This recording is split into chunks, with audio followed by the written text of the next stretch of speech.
Hello. Today, the topic is the power of dreams. And my guest with me here today is Carol Kamen. She's an entrepreneur, speaker, and educator in both the personal development and professional sectors. In 1986, Carol founded the Pathways Institute, a public organization offering seminars in psychological and spiritual development. With over 41,000 graduates worldwide, the Institute continues to offer public programs.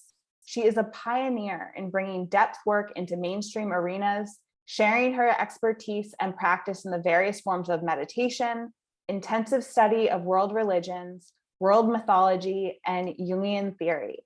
I have her here with us today to cover the power of dreams and dream work, and I'm really excited to see what we explore today. Welcome. Me too. Thank you. I'm excited to be here too. So, what are dreams? What a great question. Because we all have them, right? And much of the time we just scratch our heads and say, must be something I ate. But really, to take a phrase from Jung, dreams are the window to the soul. So dreams show us the clearest expression of what's happening in our psyche, what the resource is, what the conflicts are, the direction of our life. So while we're all sort of out here trying to think about our lives and what we should do, the dreams are always pointing the way. And so pointing the way, right? So what are the value of dreams? Where are they pointing us? How can we utilize them? Well, I have a great example from a kind of seminal dream that I had, if you'll indulge me. Absolutely. I was waiting. I had been working for a workshop company. I had worked for them for 7 years. I was in my 20s. And I really wanted to create the work that I've created now, but I was scared, really scared to leave. And my mind couldn't get wrapped around whether it was the right time, whether I was ready. And then I had a dream one night where I'm walking down a city street and I'm barefoot and I'm carrying my shoes in my hand. And my employer is walking towards me on the street. And he says to me, "What are you doing with your shoes off? You should put those shoes back on." And I say to him, "I can't. The soles aren't here. There's no soles on the shoes." Wow. And then in front of him, I put them in the trash can and I keep walking away from him. And I woke up and I really understood. It was a reflection for me that the soul of the work that I was doing at that company wasn't true to my soul, and that it was time. I was ready, and I did, and the rest is history, right? I love that. I love the double entendre. And so maybe we could talk a little bit about themes and symbolism. And, you know, there's lots of books on dream interpretation, or Google what this means in your dream. And so how applicable are generalizations when it comes to dreams? And how can people look at those symbols and come to conclusions? Because not everyone's going to have such astute insight like that. Right. Well, I mean, there's so many layers to dreams. And I always ask people not to read dream symbolism books because that is one person's interpretation, if you will. I get that. So this is a big question. So I think what's most important about working with dreams is to enter the dream creatively. Right. So I like to work with people with movement and artistic expression and to follow some of the feelings and the energetics into the dream and to look for the questions that the dream is posing because the dream is always giving a direction to the ego or the outer mind.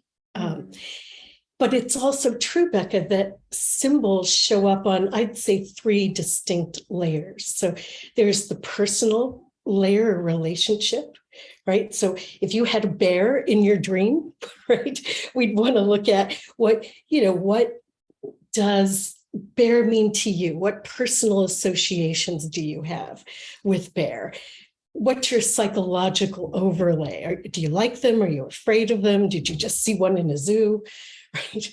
And then to look at what the collective expression is. Like, I always like to use an example of a bagel, right? I'm Jewish. I have personal associations with bagels and preferences, but also collectively, there's some societal processes and overlay. And then there is the immortal layer, which we see through the shape. So if I were to draw a bagel, what I would see is a circle within a circle.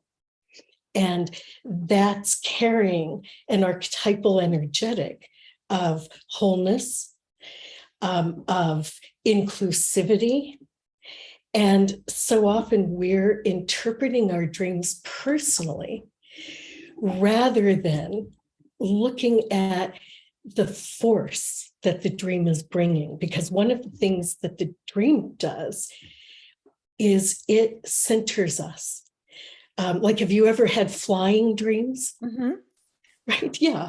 So there might be personal aspirations and reaching for the stars, but also psychologically, it could be possible that you needed to write a condition of feeling less than relative to your desires and your dreams. And so the dream does that. It lifts us up out of the personal place we're in, or the mood. I love those examples, the metaphors. The bagel, I wouldn't have thought about that. The symbol, the circle within the circle. I'm Jewish too, so I love bagels. But when I have seen in Facebook groups or clients who've asked me, how do I interpret this? I also say, what does it mean to you? What did you wake up feeling like? What were the feelings it evoked within you? So I love how you said the same thing about the bear. Like, what is your relationship to the bear? How do you, does it bring up fear, pleasure, interest? Yeah. But I'm going to really push on this point. I'm a stickler about it because first and foremost, the dream is taking us into contact with the core creative source, which is the language of dreams, and the language of source is through symbol and archetype. And our personal overlay on those is just the tip of the iceberg. And the power in the dream is through the archetypal energetics. So I always say to somebody, don't confuse the object, i.e. the symbol, with the force behind it. So the bagel example is a great example, right? And there's a difference between signs and symbols. So a sign has an interpretation. It always means X. But a symbol is a moving energetic that is actually changing us and creating us. So I think dream work is the most important thing anyone can do, because that's when we get closest to partnering with the forces that are moving us in the world, right? And it does take a little work for people to break from the personal view of any symbol to begin to see life as a process of dancing and moving forces.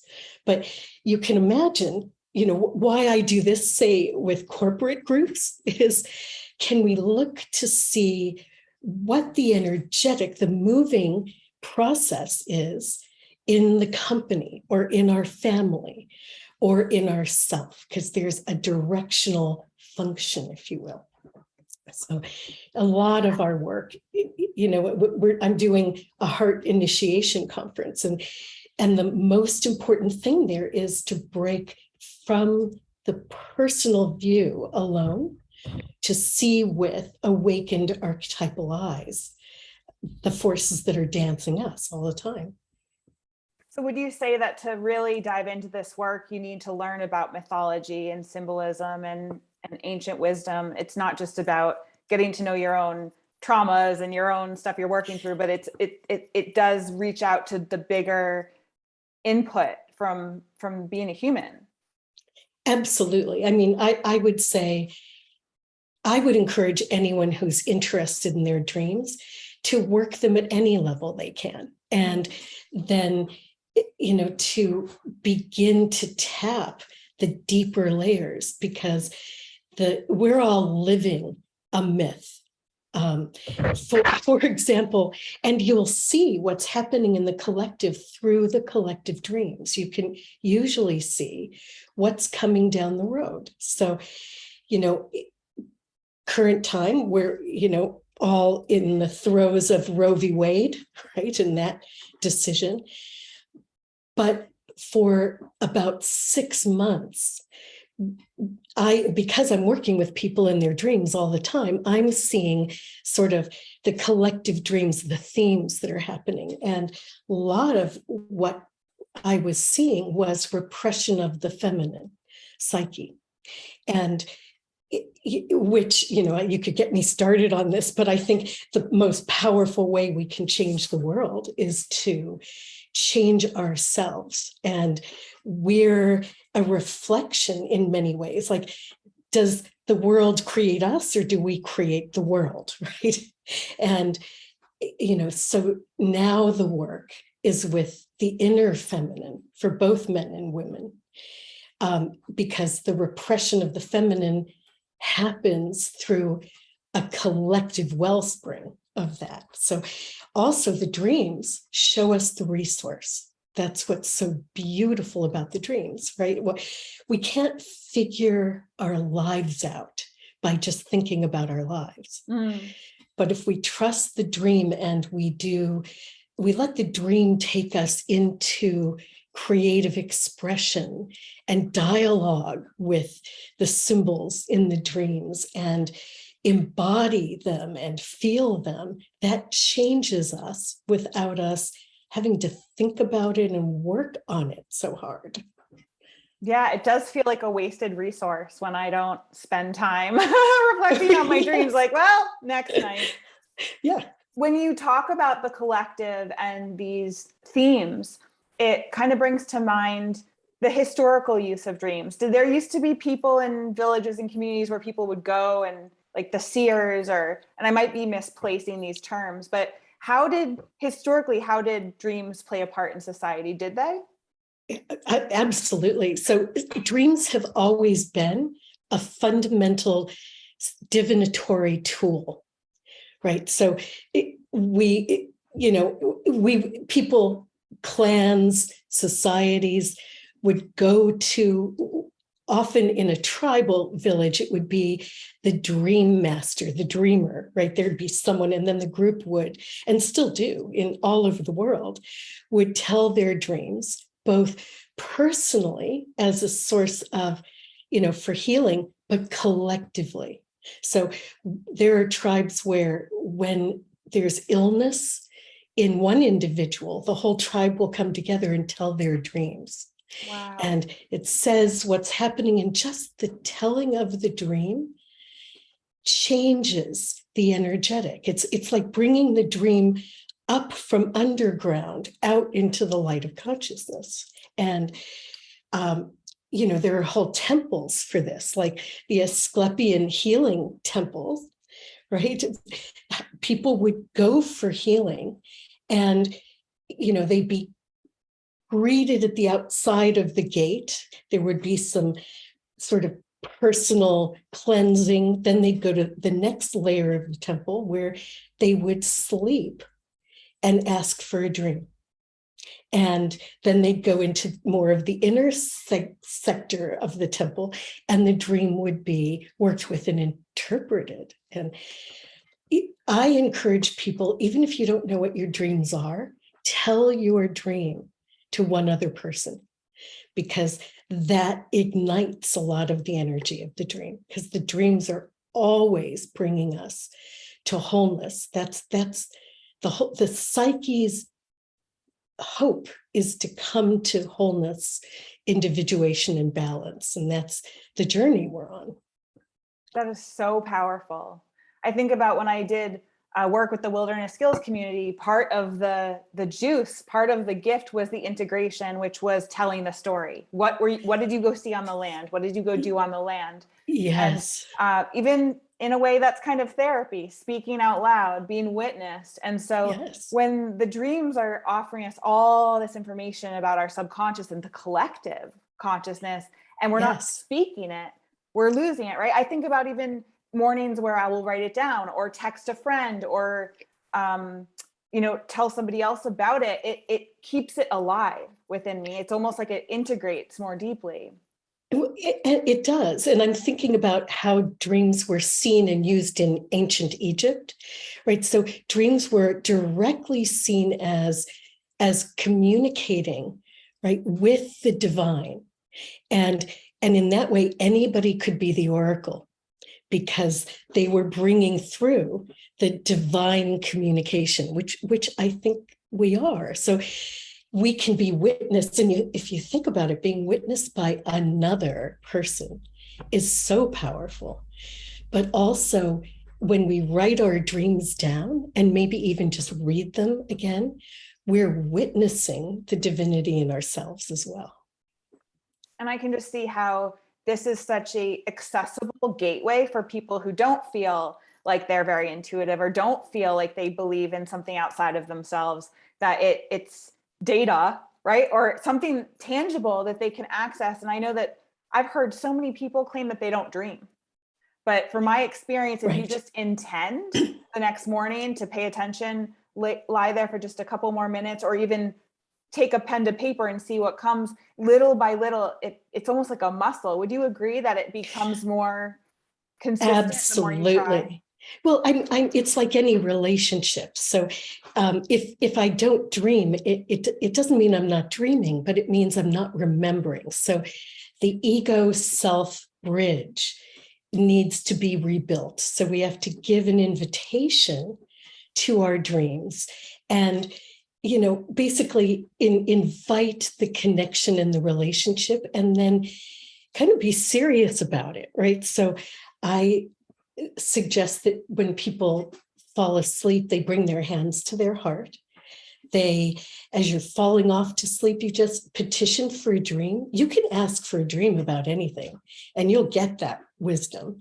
You might not understand it immediately, but you'll get it. And then when you wake up, before you even move, just see if you can reel back anything and write it down or speak it into a recorder, because we have state-bound consciousness, meaning when, excuse me, when we're in our outer minds, we're separated in consciousness from the unconscious. And when we're sleeping, we're swimming in the unconscious and not aware generally of the outer, but it's building that muscle, that bridge and relationship that brings the whole holos, right, of our souls and our capacity. And the other thing I wanted to say is,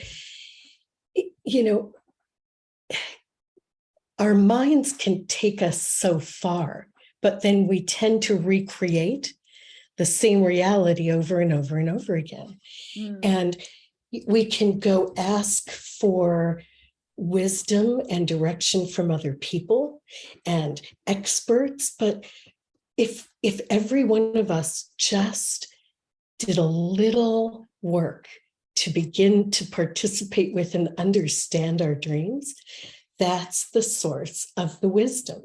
That's the answer is right there. So we're all looking out when we need to look in. And even if we are trying to look in, often we're looking in, and I'm pointing to my head for those of you listening to the audio version.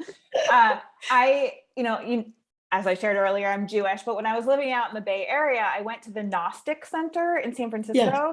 and it was very strange for me to enter a church, but I went through this workshop for lucid dreaming, and I was just so fascinated, and the workshop was quite strange, but when I got home, I was very routine about pulling my finger and asking, am I awake or am I asleep? And within, I don't know, a day, 2 days, I remembered in my dream to pull my finger. And what happens, and I'm sure you're familiar with this, is that the finger extends and then you know you're asleep, and then you can go ahead and move intentionally in the dream. And that's when I would fly. I never got much farther than that. And, in terms of me influencing my dreams now, I do sometimes remember to ask questions. And I shared with you earlier that last night I said, bring through the most potent dreams to share with Carol during the podcast. So I have data to share, or, criteria, what's the word? Stuff to work with. Yeah. And what happened was an onslaught of symbolism and way too much to cover today. But I think my question for you, and then maybe we'll even practice with that dream I shared with you a couple months ago, is what are the different ways that you can influence your dream? I love the example of putting your hands on your heart and asking for a dream to come through, but I'm sure there's many more you can share with us. Well, if I'm clear about what you're asking, I think we need that relationship with our dreams, right? So it's to just keep petitioning for a dream each evening. It's to be able to hold a dream lightly and walk with it through the day and see where the dream is actually happening in the outer life. Dreams happen on every level, right? So a dream might be showing a psychological situation at the same time as it's showing a physical situation, at the same time as it's showing a spiritual attitude, at the same time as it's showing the shadow or disowned content that is actually the content that brings us the greatest resource, right? So I always ask people to start by considering that all parts of the dream are them, including the setting. And the setting shows us where we are sort of in our psyche, and then what's going to happen. So an example might be a couple of weeks ago in a workshop in Tucson, a woman had a dream that the setting was she's in a town that was much like where we were, Oracle, Arizona, and she sees that it's desert and dry, and she comes to a town that's tiny. She's walking on foot, and the buildings are all the same color as the land. And so as we worked the dream, all we know in the beginning of that dream is we're in some part of her psyche that is dry, i.e., this could be that she doesn't have a lot of emotion here, or it's a sterile part of her psyche, or it is a kind of wilderness area, an unknown area. And so as we just work with that opening few sentences, and as possibility, could it possibly be this or this or this? The dreamer can then feel sort of, I'd say, the quickening or the aha. And this woman said, yes, when I went to sleep last night, I was really feeling into, something I want to do in my creative expression. She's an artist. And she said, I was, feeling a little stuck because I can see the end result, but I haven't been able to get there. And so the dream sets us in, shows us that she's in this sort of wilderness, Barren, almost. arid, that's the word, yes, arid part of her psyche. And then as the dream unfolds, as dreams tend to, we have the opening sequence of the dream that tells us what we're looking at, and then it progresses it and shows her.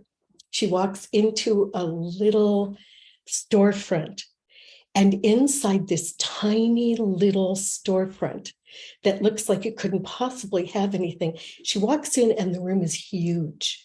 It's much bigger than it could possibly be looking at it from the outside. And it's filled with beautiful objects and colors, and there's vibrancy there, right? So, clearly she's seeing that there is this aspect to her, and it's now available to her.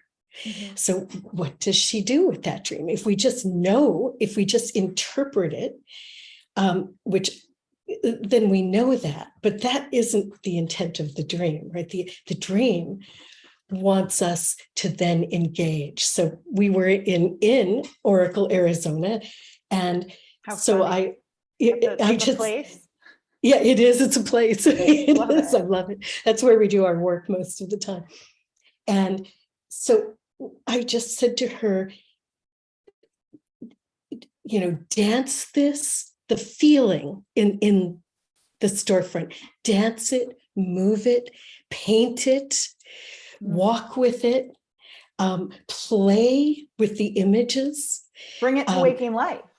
Yes, and descend into this creative energy, right? And then let's see what happens, right? And we always dream in sequences. So, her dreams for the next few months will show how this is moving in and through her, and her ego, her outer mind, can now creatively participate with the part of her that's been lost to her for a while. So as you say, they come in sequences. Is there an anatomy of dreams? There tends to be. There's that opening sequence, which tells us, I would say what the conflict is, but it's not always conflict. But for a dream to reach consciousness, there has to be enough force, right? This is what the psyche wants to break through into consciousness. And so that opening sequence is sort of the overture, the setting, the initial conflict. Then the next part of the dream tends to be the direction this is moving in, and what the resource is, and where the blocks are. Wow. And where the power of the shadow is. And then the last part of the dream will in essence show us what's possible now, where this is moving now. And then I would say, people, have you ever had dreams where you think you had maybe 3 or 4 different dreams because you woke up and then you went back to sleep? They're all the same dreams. So you have to take them as pieces of dream sequence. And we're always, in dreaming not just for ourselves, but for the collective, which is why Marion Woodman, beautiful Jungian author, who's done so much before she recently died, but did so much for women's creative work with the psyche. She would always say, if you're married or, with a partner, you need to take a sabbatical from sleeping together for at least 1 week a year so that you can return to your own dreams. Because our dreams are influenced, right, by the others who are sleeping in the bed with us as well. That makes so much sense. Yeah. I was going to ask you if there are different types of dreams. So dreams, I'd say that's a category of dreams that are co-created with another body. I think of lucid dreams and prophetic dreams. Like I've had dreams that were Yes, for future telling. So I'm curious absolutely. if you can categorize them. Yes, I mean, I think you've done a good job of saying that. There's dreams that are prophetic, right? They're clairvoyant. There are dreams that are purely really physical. So there are dreams.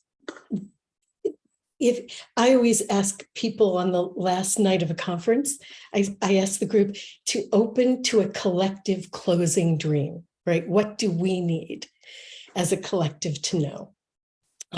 So you can dream for the collective. There's dreams that are purely showing the psychosexual layer, like some of the issues from our personal lives or childhood.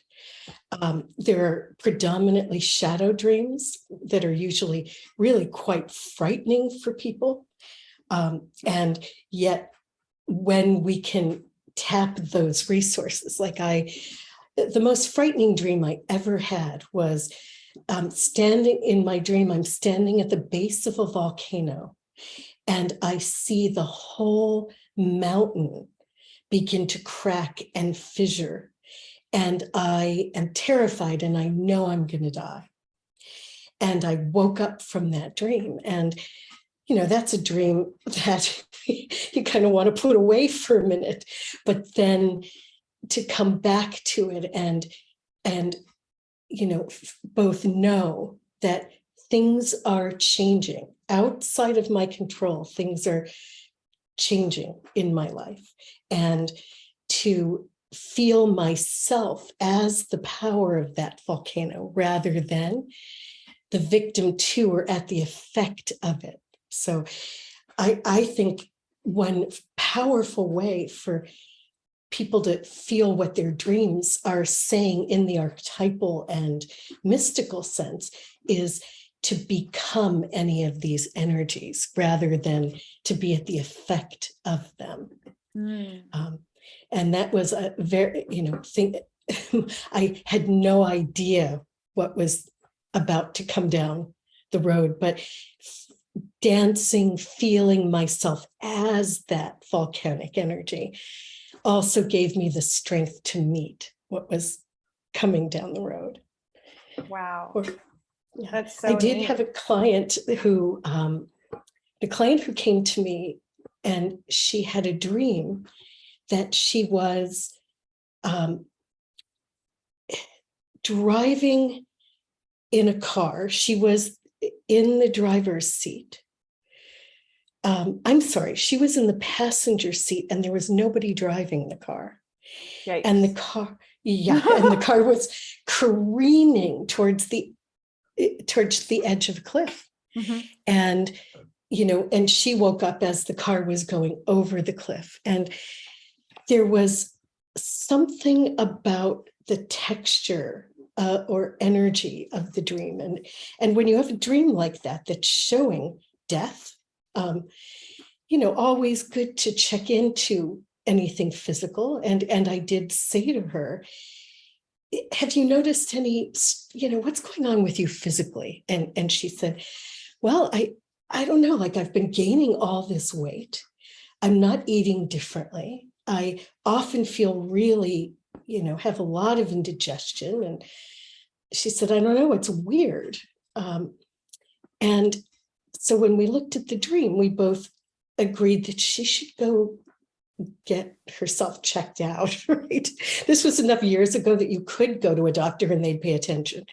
And she did, and she had what turned out to be a almost 10-pound cancerous malignant mass in her belly that had pushed all of her organs to the back. And I still have a picture. They took a picture of this mass, a nurse holding it like a baby in a towel to show her. And they basically said to her, you delivered, right, a 10-pound cancerous mass. And the dream saved her life. Wow. Yeah. I can remember in years past having I don't know if there's a driverless car, but the feeling of a car, not being able to control a car. I feel like that's a very common anxiety dream to have. But I'm glad you were able to see deeper. Clearly it saved her life.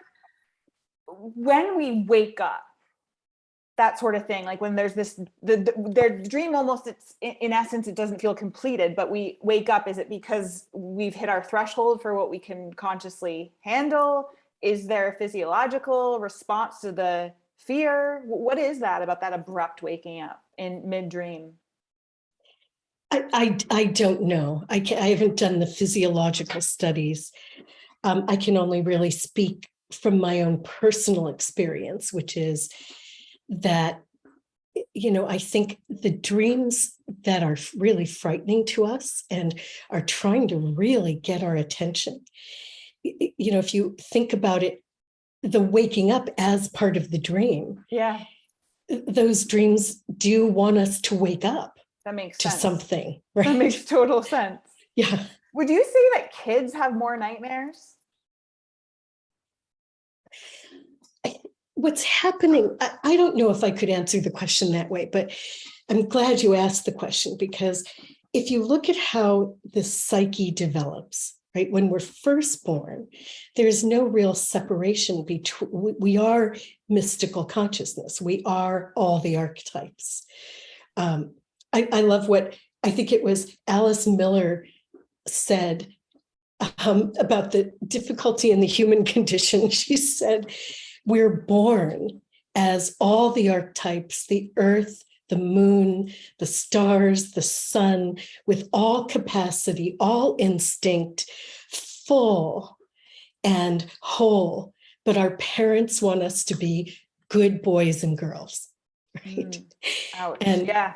Yeah, and what's happening as the psyche develops is we go from this undifferentiated state of full essence connected to everything and all instinctual energies and archetypal energies. And then we, as the ego begins to develop, there's a lot of what we don't identify with goes into the unconscious. And the point of ego development, it's necessary, is to become a locus of attention or a persona unto itself. So when our kids start to have nightmares, that's actually a beautiful and sad time, right? When my son, Zach, started being afraid of the dark is when I knew that his ego development is solid enough now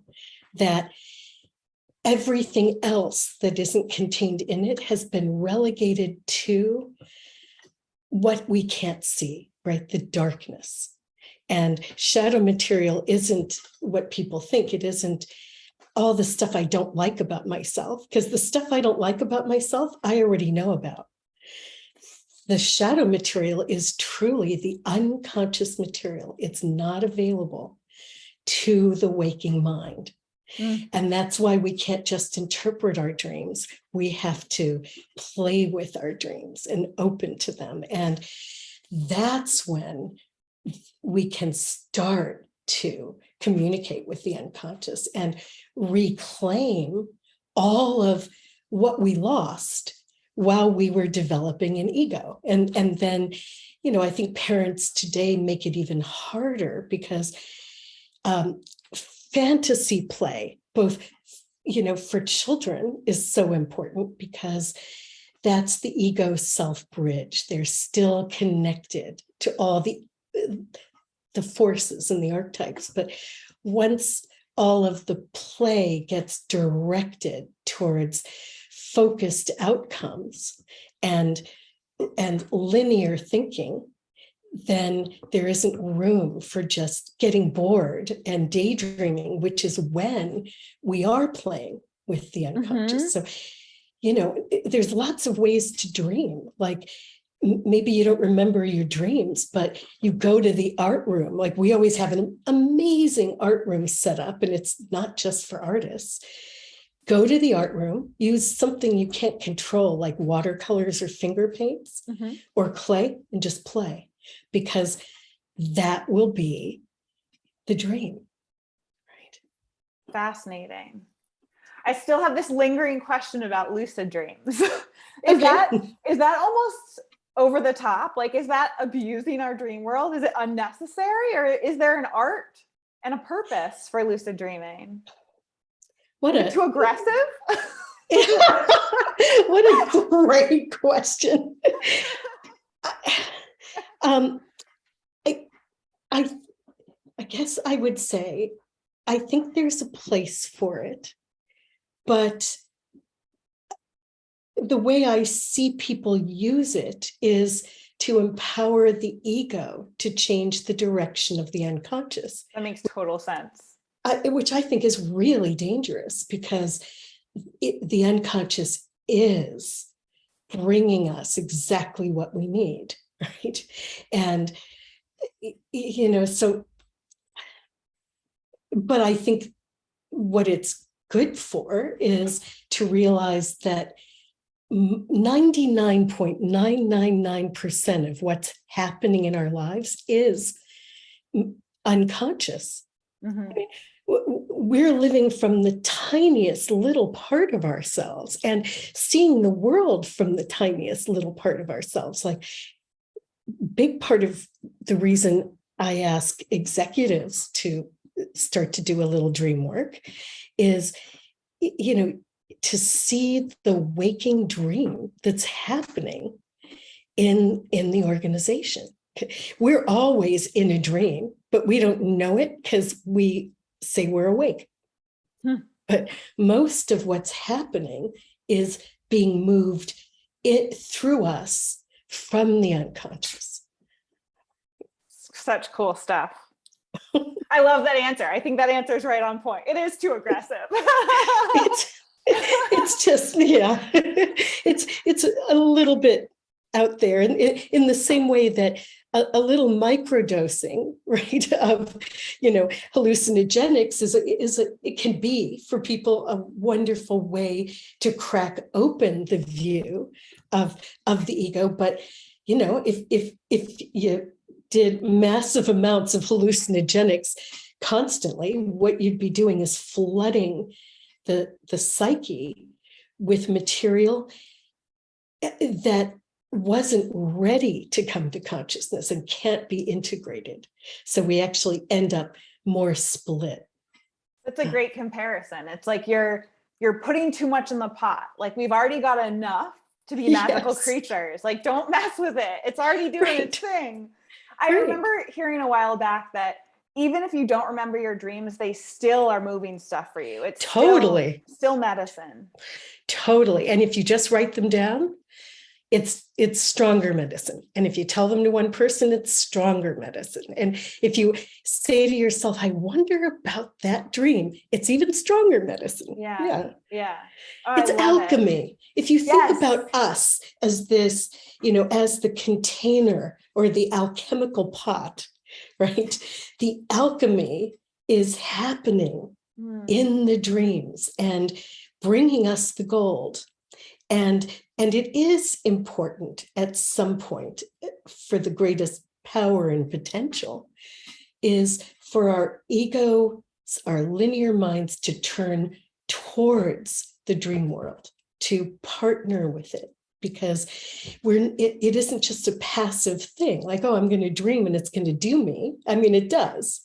But if I can turn my consciousness to the unconscious and participate well with myself, that's when the gold happens. It's I think life wants us to fall asleep right at birth. We kind of fall asleep. There's, every religion has this story, right, of the fall from the garden, if you will, which is the symbol of being connected to everything, to forgetting ourselves, not fully, but our ego develops. We forget all of the rest the Alice Miller, the moon, the stars, the archetypes, the instincts, for a period of time. But then the goal of life is for us to turn back and reclaim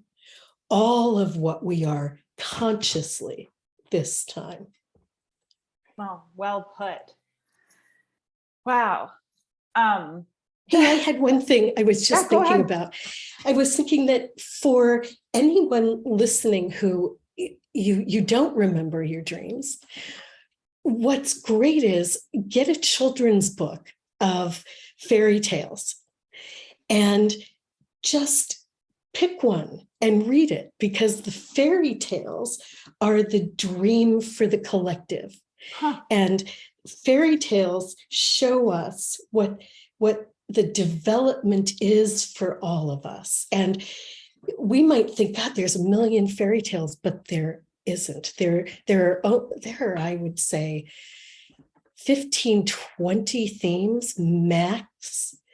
And the same themes, the same fairy tales get told all across the world in slightly different symbolic representations. Or for people that work with the tarot, that major arcana of any tarot group are showing us the core symbols. If we really begin to feel them and take them on. So I like to use the major arcana and fairy tales so people can see the dancing patterns. Yeah.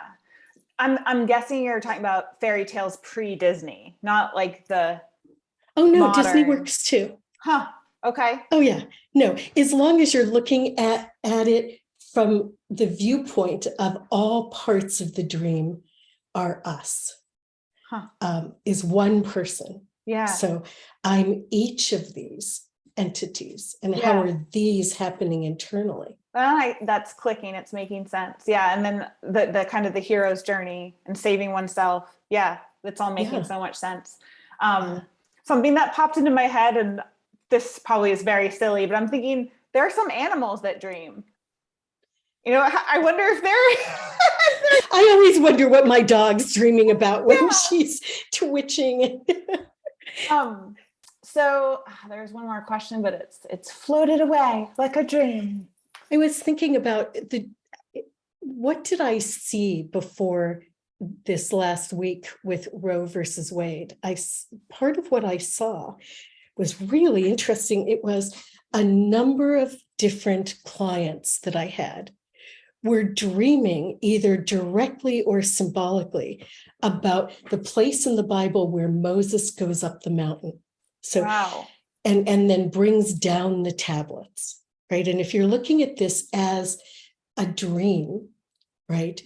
And all parts of the psyche are me, the instinctual, body-based, hungry, eros part of my psyche stays at the bottom of the mountain, right? It's the body and those energies and passions. And then the going up the mountain is going up to the mind to bring down the law that governs those instinctual energies of the body, which that's important. We can't all be running around, doing, like banshees everywhere, although we need that. But to see that image of essentially that part of the Bible, it starts to show the legislation of the feminine instinctual energy, which we need to be able to do. My 2-year-old needs to know he can't bite me, right? Even though that's an instinctual energy he has. So instead, I get him a big stuffed tiger. And when he gets that look in his eye that he's going to bite me in the leg, usually, because that's how tall he was, I'd say tiger, and then we'd run and he'd bite the tiger and growl. He's starting to learn how to direct those energies. Beautiful. Rather, hopefully, than stop them. And that's the greatest, intent of that image in the Bible. However, when you start to see a lot of people dreaming about that, you have to also look and say, oh, collectively, we're really using the mind, the masculine energetic logos to legislate the body and the feminine and govern it rather than a meeting of the two at the heart center, if you will. What fun that you get to see all this evidence and really track it. That's such fascinating work. I think my last question, and you might say that this is just up to the individual, is when I started asking about themes, commonalities, and symbols, I'm thinking about elements, like if fire or water or tidal waves or wind, like are those kind of more concrete in their symbolism than other things that are more personal? Got it. Yes. I'm so glad you brought us back to that. The archetypal energies are basically shared, inherited energetics that cross all cultures. And this is now back to those primary energetics. So the elements, yes, mountain, cave, right? So often when we're going into a cave, depending on what we're seeing, we're both going into the unconscious, but also into the feminine energetics.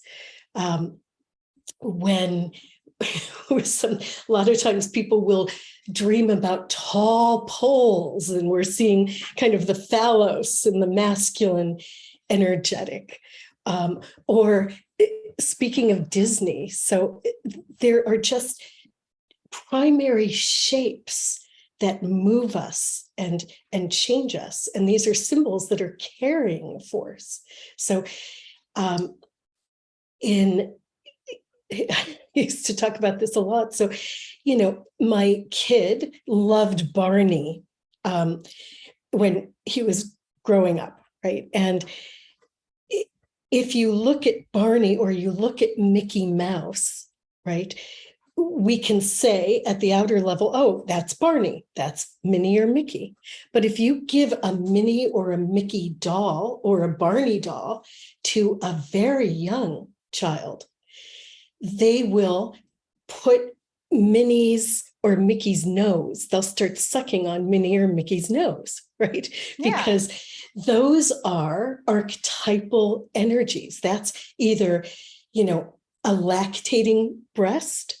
That's what Barney is seen in the psyche as, or Minnie and Mickey. That's just a very perky breast, right? At the archetypal energetic level. So I've done quite a bit of work in the past with corporations working on just 30-second films they're making for commercials, or I've worked on major films, because if you can consciously use those core archetypal themes while the movie is being shown, then, for example, I worked on a movie that could have been very disturbing to the psyche. It wasn't a horror movie, but it was showing a ship sinking for a very long period of time. And, that can be so threatening in the psyche, because that's seen as the ego being submerged in the unconscious, which is insanity, right, at its core. But you can use images and how it's shot and where the viewer's seeing something from as just core energies to stabilize the psyche while somebody's watching the movie, so that the movie can be seen. So I think that it's these primary forces that do have all the power. So interesting.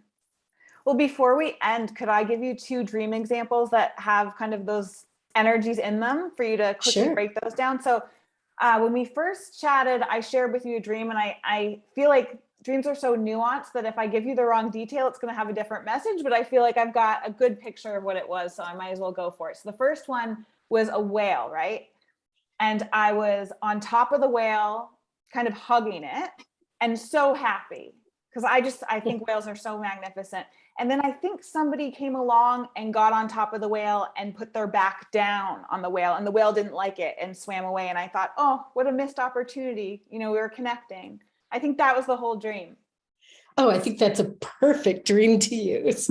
I remember you telling me, and I was so excited about that dream. So if we look at it, and I'm going to do a quick and dirty, Yeah. hit because of our time. I would generally want you to play with it. But so you're in the ocean, right? Which can often be, I don't want to nail it, but you're in the vast unconscious, which is what we're even talking about, and partnered with an intelligence of the unconscious, right? So if I was working with you, right, as a client, there are a few things I would know. I would know that you're having a relationship with your unconscious that's working for you, that is partnered and not directed from your ego to it, that you're probably in a period of time where there's a lot of creative energy moving through you, and that whatever you're doing in your outer life is carried by the unconscious. There's flow. And then we'd have to look at this part that then got on the whale and lays down. Male, female, can you tell me anything about that energy? I think it was a female. The person. So as a quick hit, I'd say, I would wonder, do you have a tendency when you're sort of in the intuitional realm, and the nonlinear realm, and the vast feminine of emotion, I think I would ask, do you have a tendency to make that more important than anything else and kind of get swept by both emotion and that feminine flow? Interesting. So I can see here how this is really an art that has to be developed, because I would have said, well, but that woman was turning her back, right? Like I would have looked at the back as the symbol. So I can see already that there's, developed skill to be able to facilitate people and ourselves through this process. Yes, but I would say anybody who really wants to learn this skill should just come to a heart initiation conference, 10 and a half days, where this is what we're doing.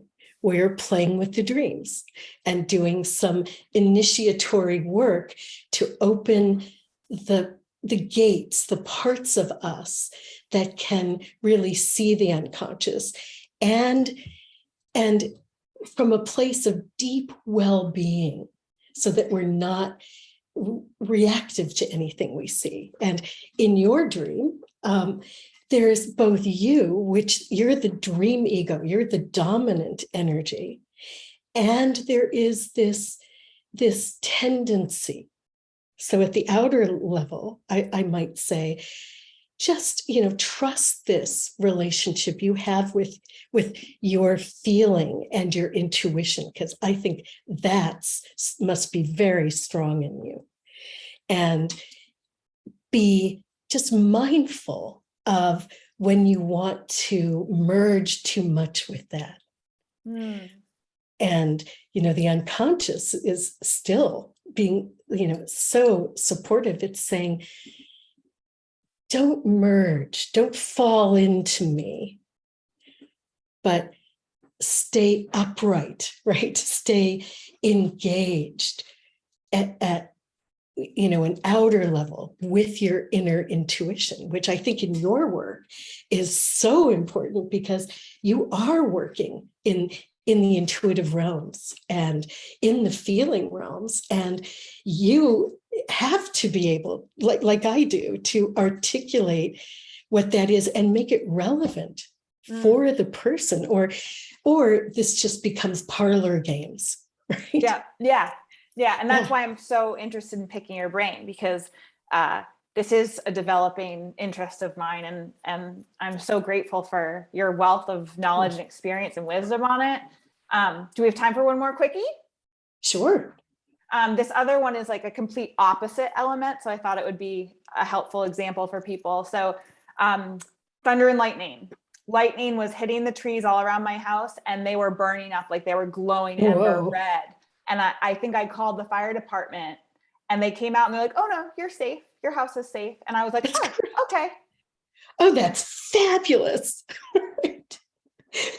When did you have the dream? I think this was last winter. Yeah. So the first thing I would do, because dreams are so nuanced and layered, is I'd say, are you aware of what was happening in your life at that time? Or looking back, what was unfolding? Yeah, I remember at the time it felt pertinent. I was like, oh, I'm able to take care of myself even if there's perceived danger, and there's rebirth happening. So, things burning to the ground for new growth. That was kind of how I had interpreted it at the time. And what were your emotions at the time? I also remember the feeling of like calling the fireman to take care of me. Like that was going to be the safety. So the emotion of like looking for somebody else to protect me, but then feeling like, oh, but I'm safe. So the feeling was very much, reaching out and wanting to be protected, then feeling self-reliant. Great. So if we go to just these core energetics, so and you can play with this. This would be a great one.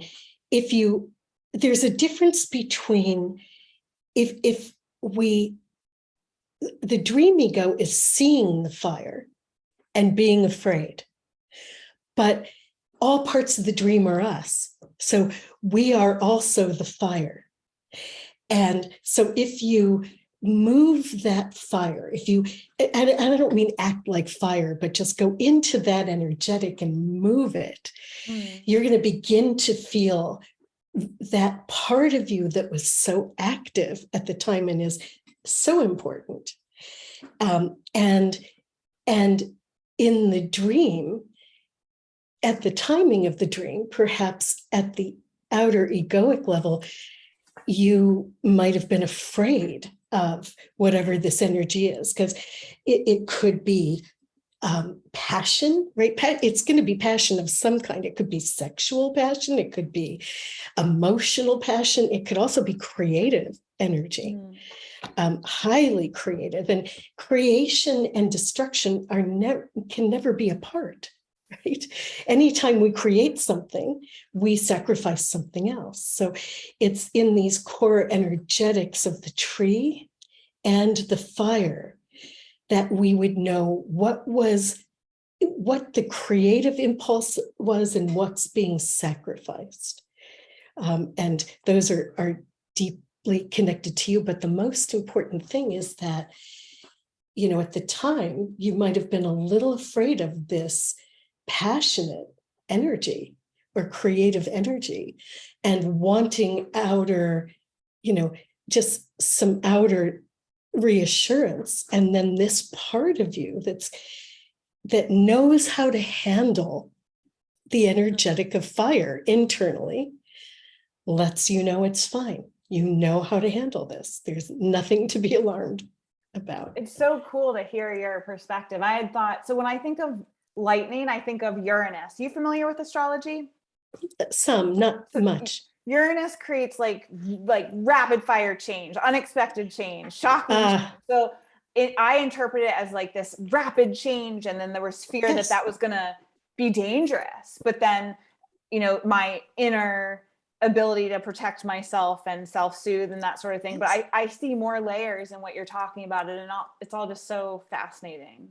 Well, and I think we're saying the same thing in many ways. So why dream work works is you have this association, astrological association, and astrology is is the same thing. It's about the archetypes, right? Yeah, So yeah. it's to be able to see, right? I think you've got the dream really well. Um, and the fire in a forest is very interesting because it also makes room, right? For, we have to have controlled burn-offs, in order for there to be room for the growth that does need to happen well, and to pare down whatever's inessential in our psyche. I was just thinking that when I was sharing the lightning and the fire, that where you are, California, the landscape fire is part of the regeneration. And because people, have inhabited the land, there's, people try to stop the fire, but then what happens is the fires get worse because they haven't done what they were naturally there to do. So right, just like a volcano, right? As an event, we could be afraid of a volcano, but it